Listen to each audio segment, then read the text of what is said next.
ሰላም ጤና ይስጥልን ውድ ተመልካቾች የዕለቱን አበይት ዜናዎች ይዘን ቀርበናል። ፍርቱና ገብሩ ከመላው ስቱዲዮ ባለሙያዎች ጋር በጋራ በመሆን ነው። ወደ ቀዳሚ ዜናችን እናልፋለን። የመቀለ ከተማ ምክር ቤት አስቸኳይ ጉባኤ አፈ ጉባኤና ከንቲባ ጨምሮ የተለያዩ ሽሞቶችን ሰጥቷል። ብርቱካን ጌታዬ ተጨማሪ አላት። የመቀለ ከተማ ምክር ቤት አራተኛ ዘመን 9ኛ ጉባኤ የከተማዋ ከንቲባና አፈ ጉባኤን ጨምሮ የተለያዩ ሹመቶችን አጽድቋል። ጉባኤው በወይዘሮ ራህማ አብዱልቃድር ምትክ ወይዘሮ አበባ ብርሃን አፈ ጉባኤ አድርጎ ሹሟል። አነ ወይዘሮ አበባ ብርሃን ረዳ ኣብዚ ዕለት እዚ ኣብ ቅድሚ ቤት ምክሪ አፈ ጉባኤ ከተማ መቀለ እኔ ወይዘሮ አበባ ብርሃን ረዳ በዛሬው ዕለት በምክር ቤቱ የመቀለ ከተማ አፈ ጉባኤ ሆኜ ስሾም ለህገ መንግስቱ ታማኝ በመሆን ከመንግስትና ከህዝብ የተሰጠኝን ኃላፊነት በቅንነትና ህግና ስርዓትን መሰረት በማድረግ ስራዬን ለመፈጸም ቃል እገባለሁ። በተመሳሳይም ዶክተር ረዳኢ በርሀ የትግራይ ንግድና ኤክስፖርት ቢሮ ኃላፊ ሆነው በመዘዋወራቸው ምክንያት በምትካቸው አቶ ኃይሌ አረጋዊን የመቀለ ከተማ ከንቲባ አድርጎ ሾሟል።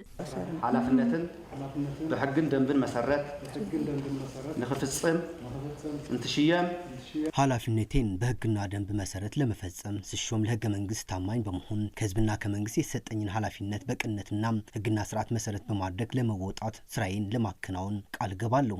በመቀለ ከተማ ያለውን ህገወጥ የመሬት ስራ ወደ መንግስት ስርዓት ለማስገባት በትኩረት እንደሚሰሩ የመቀለ ከተማ ከንቲባ ሆነው የተሾሙት አቶ ኃይሌ አረጋዊ ቃል ገብተዋል። ከላይ ኣብ ከተማና ዘሎ ሰፊሕ ናይ ክራይ አካባቢነት ፍላይ ወራ መሬት ናይ ግልጋሎት ቤት መዘጋጃ ወሃባ ኩሎም አይነት መሰረታዊ በከተማችን ያለው የክራይ ሰብሳቢነት ህገወጥ የመሬት ስራዎች ሙስናና ሁሉም አይነት የአገልግሎቶች አሰጣጥን በተመለከተም ከህዝብ ጋር በመተባበር ለውጥ ለማምጣት ለመስራት ተቀዳሚ ስራ መሆኑን መግለጽ እፈልጋለሁ። አሁን የገጠመንን ችግር በጋራ ለመወጣት እንረባረባለን። የመቀለ ከተማ ምክር ቤት አራተኛ ዘመን 9ኛ አስቸኳይ ጉባኤውን ባካሄደበት ወቅት አፈ ጉባኤና ከንቲባን ጨምሮ የተለያዩ ሹመቶችን አጽድቋል። የኢትዮጵያ መንግስት በወራሪዎች የተያዙ የምዕራብ ትግራይ ህዝብ ቋሚና ተንቀሳቃሽ ንብረት የመውረስ ተግባሩን ህጋዊ ሽፋን የመስጠት ሴራ መጀመሩን የትግራይ መንግስት ምክትል ፕሬዝዳንት አቶ አማኑኤል አሰፋ በማህበራዊ ትስስር ገጻቸው ገለጹ። አቶ አማኑኤል በመልእክታቸው በምዕራብ ትግራይ ህዝብ ላይ ጄኖሳይድ ተፈጽሟል፣ በአጋጣሚ በህይወት የተረፉ ደግሞ እግራቸው ወደ መራቸው ተሰደው ላለፉት ለ6 ዓመታት በረሃብና በበሽታ እየተሰቃዩ መሆኑን አብራርተዋል። ከምዕራብ ትግራይ ለመውጣት አማራጭ አጥቶ በወራሪዎች ቁጥጥር ስር የወደቀው ህዝብ ደግሞ ግልጽ የዘር ማጥፋት እየተፈጸመበት እንደሆነ ሁማን ራይትስ ዎች በቅርቡ ባወጣው ሪፖርት እንደተረጋገጠ አብራርተዋል። የኢትዮጵያ መንግስት አሁንም ደግሞ ሌላ ሴራ ቀጥሏል ያሉት አቶ አማኑኤል በብሔር ማጽዳት ፖሊሲ የተደረገውን የሰፈራ ሂደት ተከትሎም አዲስ ሰፋሪዎች የትግራዋይ ንብረት እንዲወርሱ የሚያስችል አሰራር አዘጋጅቷል ብለዋል። የፌዴራል ሰነዶች ማረጋገጫና ምዝገባ አገልግሎት የተባለው የኢትዮጵያ መንግስት ተቋም ውክልና በሚል ስም የትግራይ ህዝብ ንብረት እንዲወረስ እያደረገ ነው ብለዋል።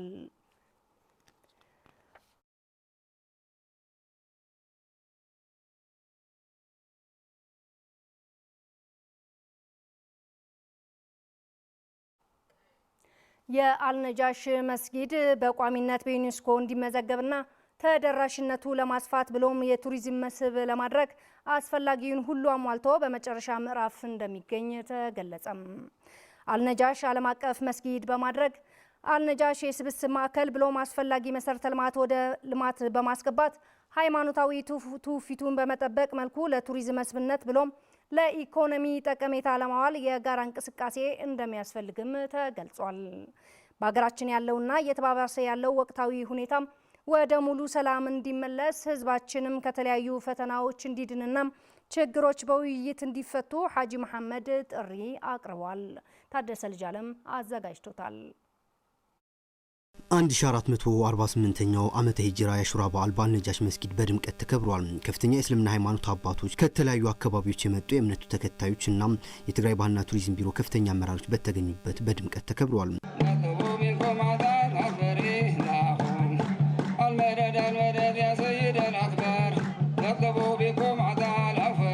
ጥንታዊና ታሪካዊ አልነጃሽ መስጊድ በጊዜያዊነት ተመዝግበዋል። በቀጣይነት በቋሚነት እንዲመዘገብ ሁላችን በመተባበር ጭስ አልባ ኢንዱስትሪ ሆኖ ለዓለም እንዲተዋወቅ ሁላችን በጋራ መስራት ያስፈልጋል ሲሉ የትግራይ እስልምና ጉዳዮች ምክር ቤት ዋና ጸሐፊ ሐጂ መሐመድ ካሕሳይ በበዓሉ ተገኝተው መልእክት አስተላልፈዋል። በሀገሪቱ እየታየና እየተባባሰ ያለው ወቅታዊ ሁኔታ ወደ ሙሉ ሰላም እንዲመለስ ህዝባችን ከተለያዩ ፈተናዎች እንዲድንና ችግሮችን በውይይት እንዲፈቱም ሐጂ መሐመድ ጥሪ አቅርበዋል።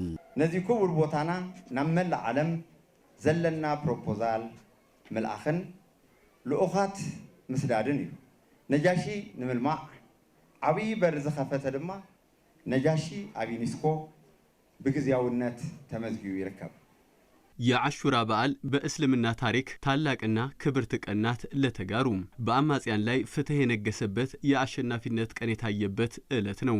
አልነጃሽን ለማካለልና የቱሪዝም መስህብ ለማድረግ ከሚመለከታቸው አካላት ጋር በመነጋገር 234 ሄክታር እንዲከለልና ለዚህ ታሪካዊ ማረጋገጫ ሰርቲፊኬት አግኝተናል። ቀጣይ ስራችን የሚሆነው ይህን ታሪካዊ ቦታ ለማልማት አልነጃሽ መስጊድ በጊዜያዊነት ተመዝግቧል። አሁን አልነጃሽ በቋሚነት በዩኔስኮ እንዲመዘገብ ቅዱስና ታሪካዊ ስፍራ ለማልማት ሁላችንም ልንረባረብ ይገባል። አልነጃሽ መስጊድ በዓለም ታውቆ ጭስ አልባ ኢንዱስትሪ ሆኖ ለሁላችን በኢኮኖሚ የሚጠቅም ለማድረግ መስራት አለብን። የኽልታው ላዕሎ ምክትል አስተዳዳሪ አቶ ኃይላይ ገብረ እግዚአብሔር በበኩላቸው የአሹራ በዓል በቅዱስ አልነጃሽ ስፍራ በጊዜያዊነት በዩኔስኮ መመዝገቡን ተከትሎ በዓሉ ልዩ እንዲሆን አድርጎታል ያሉ ሲሆን ይህ በዓልም የአንድነት፣ የፍትህ፣ የመቻቻል በዓል ነው ያሉ ሲሆን ስለዚህም በዓሉ ስናከብር የተቸገሩ ወገኖች በማገዝ የተራቡትን በማብላት ያላቸው ለሌላቸው በማካፈል ሊሆን ይገባል ሲሉም ገልጸዋል። አልነጃሺ የእኩልነት የአንድነትና የመፈቃቀር የመቻቻል የታየበት ብሎም የተረጋገጠበት ቦታ ነው። አልነጃሺ መስጊድ በቀጣይም የቱሪዝም መስህብ በመሆኑ ሁሉም ተጠቃሚ የሚያደርግ ስለሆነ የሁሉም ድርሻ አስፈላጊ ነው። አልነጃሺ የገቢ ምንጭ እንዲሆን ሁላችንም በትኩረት መስራት ያስፈልጋል። ይህን በዓል ስናከብር የተቸገሩ ወገኖች በማገዝና በመደገፍ የተራቡትን በማብላት ያላቸውን ለሌላቸውን በማካፈል ሊሆን ይገባል። በአሹራ በዓል ተገኝተው ንግግር ያደረጉት የትግራይ ባህልና ቱሪዝም ቢሮ ኃላፊ ዱሪያ ያስገደው ጥንታዊና ታሪካዊ አልነጃሺ መስጊድ በዩኔስኮ እንዲመዘገብና ከስድስቱ ሶስቱ ቢያሟላ መመዝገብ አልቻለም፣ አሁንም በጊዜያዊነት ነው ተመዝግቦ ያለው ያሉ ሲሆን በቀጣይ በቋሚነት ለማስመዝገብ ከባለድርሻ አካላት ጋር በጋራ በመስራት በቋሚነት እንዲመዘገብ ቃል እንገባለን ሲል አክሏል። የአልነጃሽ መስጊድ በዩኔስኮ እንዲመዘገብና ተደራሽነቱን የቱሪዝም መስህብ ለማድረግ እንዲሁም የአልነጃሽ መስጊድ በቋሚነት በዩኔስኮ እንዲመዘገብ አስፈላጊ ሁሉ አሟልቶ በመጨረሻ ምዕራፍ እንደሚገኝ ኃላፊው አክሏል። ንቀጻሊ አልነጃሺ አብ ዩኔስኮ በቋሚነት ንምዝጋብ የአልነጃሽ መስጊድ ትልቁና ግዙፍ የመጀመሪያ የአፍሪካ መስጊድ ታሪካዊ ቅርሳችን ነው። ይህ ስፍራ በዓለም አቀፍ እንዲተዋወቅና የቱሪዝም መስህብ እንዲሆን እንዲለማ የተጀመረው ስራ ተጠናክሮ ይቀጥላል። አንድ ቅርስ በዩኔስኮ እንዲመዘገብ 6 መስፈርቶች እንደሚያስፈልገው ይታወቃል። ጥንታዊና ታሪካዊ ቦታ አልነጃሺ መስጊድ ከ6 መስፈርቶች 3ቱ አሟልተዋል። ቢሆንም ይህ ሁሉ ጸጋዎች ይዞ በቋሚነት ሳይመዘገብ ለብዙ ዘመናት ቆይተዋል። ከብዙ ውጣ ውረድ በኋላ በጊዜያዊነት በዩኔስኮ ለመመዝገብ ችለዋል። ይህ ትልቅ ውጤት ነው። እንኳን ደስ አላችሁ። በቀጣይ አልነጃሽ መስጊድ በቋሚነት በዩኔስኮ እንዲመዘገብ የትግራይ ባህልና ቱሪዝም ቢሮ ከእስልምና ምክር ቤት ጉዳዮች ከሚመለከታቸው ባለድርሻ አካላት ጋር በጋራ በትኩረት እንደምንሰራ ቃል እንገባለን። የበዓሉ ታዳሚዎች አያይዘውም ትግራይ የመጀመሪያ አፍሪካ መስጊድ ባለቤት መሆኗ የአልነጃሽ መስጊድ ምስክር ነው ያሉ ሲሆን ሃይማኖታዊና ታሪካዊ የአልነጃሽ መስጊድ ታሪክ ቅርስ በመጠበቅ ለትውልድ ማስተላለፍ እንደሚገባ የእምነቱ ተከታዮች አክለዋል። አስፈላጊውን መሰረተ ልማት ወደ ልማት በማስገባት ሃይማኖታዊ ትውፊቱን በጠበቀ መልኩ ለቱሪዝም መስህብነት ብሎም ለኢኮኖሚ ጠቀሜታ ለማዋል የጋራ እንቅስቃሴ እንደሚያስፈልግም ገልጸዋል። ቱርክ በቱሪዝም ከፍተኛ ቦታ የምታገኝበት በሁለት ሱሐባዎች የሁለት ሱሐባ ቀብር ቦታዎች ነው። እኛ 23 24 አካባቢ የቀብር ቦታዎች ነው ያሉት።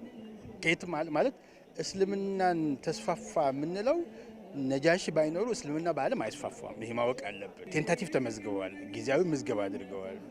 ያሳዘናል። ለዓለም የእስልምና መስፋፋት ዋነኛው የምንለው ምክንያት እስካሁን በጊዜያዊ ነው የሚለው ያሳፍራል። በጣም ነው የሚያሳፍረው። መመዝገብ ካለበት በቋሚነት መመዝገብ ነበረበት። ለምን እስካሁን ያልተመዘገበኩም አይገባኝም። ተጋሩ ትልቅ አደራ አለብን። ቅርሱ በቅርስ ባለበት ቦታ መሰራት ያለበት ነገር ቱሪዝም ሚኒስትሩም መስራት አለበት፣ የቱሪዝም ቢሮ ያ መስራት አለበት። ሊቆጫቸው ይገባል፣ ቁጭት ሊያድሩባቸው ይገባል። ይህንን ቁጭት አድሮባቸው ቶሎ ወደ ዩኔስኮ ተመዝግቦ የዓለም ቅርስነቱን ታውቆ ዓለም ትግራይ ከዚህኛው የነጃሺ ታሪክ ተጠቃሚ መሆን አለብን። ዩኔስኮ ደግሞ በራሱ የሚፈልገው ዶክመንት አለ። ለሱ የሚያስፈልግ ዶክመንት ደግሞ ለማዘጋጀት እቅድ አውጥተን እየተንቀሳቀስን ያለንበት ሁኔታ ነው ያለውና እዚህ ላይ ሁሉም ስቴክሆልደር የየራሱን ድርሻ በትክክል ከተወጣ በቋሚነት ለማስመዝገብ የቀረን ጊዜ አጭር ነው ብዬ ነው። ይሄ ደግሞ ተጀምሮ ቴንታቲቭሊ ስለተመዘገበ በቋሚነት እንደሚመዘገብ እርግጠኛ ነኝ። በተመሳሳይ ዜና 1448ኛው ዓመተ ሂጅራ የአሹራ በዓል በነዳጅ እጥረትና በሁለንተናዊ ክልከላዎች ምክንያት በዓሉ በድምቀት ከዚህ በፊት ሲከበር እንደነበረው እንዳልሆነና እንደተቀዛቀዘ በአልነጃሽ መስጊድ በዓሉን ሲያከብሩ ያገኘናቸው የእምነቱ ተከታዮች ገለጹ። ተጨማሪ ያለን ይሄ ነዳጅ ችግር ስላለ የነዳጅ ችግር ስላለ ትራንስፖርት በጣም ውድ ስለሆነ ምእመናኑ እንደተፈለገ መምጣት አልተቻለም። በጣም ተቀዛቅዞ ያለው አሁን እንደነበረው አይደለም፣ በጣም ተቀዝቅዘዋል። ግን ምክንያቱ ያው በነዳጅ እጥረት ነው። ትራንስፖርት ውድ ስለሆነ ነዳጅ ስለሌለ በዚህ ምክንያት ነው የተቀዛቀዘው።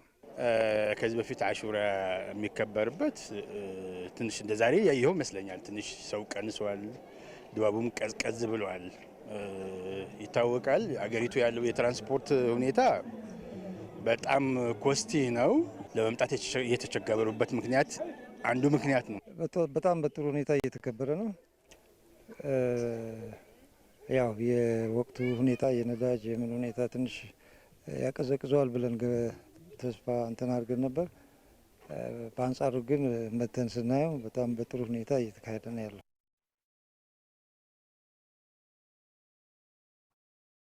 የሴቶች ተሳትፎ በሀገር ግንባታና በዘላቂ ሰላም ማስፈን ላይ ከፍተኛ ሚና እንዳላቸው ተገለጸም። ይህ የተገለጸው ሴቶችና ሰላም በሚል በመቀለ ከተማ በተካሄደው ሀገር አቀፍ ፎረም ሲሆን ሴቶች በጦርነትና በሰላም እጦት ምክንያት ቅድሚያ ሰለባ እንደሚሆኑ ሁሉ በሰላም ማስጠበቅ ረገድም የጎላ ሚና እንዳላቸው ተገልጿል። ተከታትለን እንመለስ። የተለያዩ ጥናቶች እንደሚያመላክቱት በተለያዩ ቦታዎች በሰላም ማስጠበቅ ዙሪያ የሴቶች ተሳትፎ አነስተኛ ቢሆንም ሰላምን በማጽናት ረገድ እንዲሁም በተለያዩ ምክክሮች ላይ ሴቶች ያላቸው ሚና ጉልህ መሆኑን ሴቶችና ሰላም በሚል በተዘጋጀ ፎረም ተገልጿል። ፎረሙ ሴቶች ላይ ከሚደርሰው ጥቃትና የተለያዩ አደጋ ለመከላከልና ሴቶችን መልሶ ለማቋቋም እንዲሁም በሰላም ግንባታ ላይ ያተኮረ መድረክ መሆኑን የመድረኩ አስተባባሪና የኤልዳ ዳይሬክተር ወይዘሮ ዚነት ይመር ይናገራሉ። ሰላም አስፈላጊነቱ ለሁላችንም ግልጽ ነው። ሰላም ያስፈልጋል። ግን ያው እኛ እንደ ፒስ ቢልደርስ አክተርስ ሰላም እንዲመጣ ይመለከተናል የሚሉ አካላቶች ቁጭ ብለው እንዲነጋገሩ፣ እንዲመካከሩ ከሁሉም በፊት ደግሞ የማህበረሰቡን ፍላጎትና ኢንትረስት ያማከለ ውሳኔዎች እንዲያሳልፉ አካታችነት ያለው ውሳኔ እንዲኖር በተለይ ደግሞ ሴቶችን፣ የአካል ጉዳተኞችን እና ወጣቶችን ያማከለ ነው ያካተተ የሰላም ግንባታና የዲሞክራሲ ፕሮሰስ እንዲኖር ነው። በሰላም እጦት ምክንያት የትግራይ እናቶች መጠነ ሰፊ ችግሮችን እያስተናገዱ ይገኛሉ ያሉት የመድረኩ ተሳታፊዎች አሁንም ባለው የህልውና አደጋ ትልቅ ስጋት ላይ መሆናቸውና አሁንም የኢትዮጵያ መንግስት የትግራይ ሴቶች ምርጫቸው ሰላም መሆኑን ሊገነዘብ ይገባል ብለዋል። አብዛኛው ተጠቂ የሆኑ ሴቶች ናቸው። በዛን ጊዜ በጣም ብዙ ችግር ነው የደረሰበት በሴቶች ላይ የደረሰው ልጇን አጥታ በጣም ብዙ ጥቃት የደረሰበት ከ250 ሺህ በላይ ጥቃት የደረሰባቸው ሴቶች እስካሁን በስቃይ ላይ ያሉ ተፈናቅለው በኬንዳ በፕላስቲክ የተቀዳደደ ፕላስቲክ ምግብ የለም፣ የሚለብሱት የለም፣ የሚጠጣም የለም። ከነ ልጆቿ እየተጎዳች እየተሰቃየች ያለችው እናት ነችና በጣም የሰላም እጦት ለሴቶች በጣም ጎጂ ስለሆነ ያው እኛም በትግራይ እያየነው ነው። በስንት ስቃይ ያሉ ሴቶች ናቸው አሁን ማለት ነው።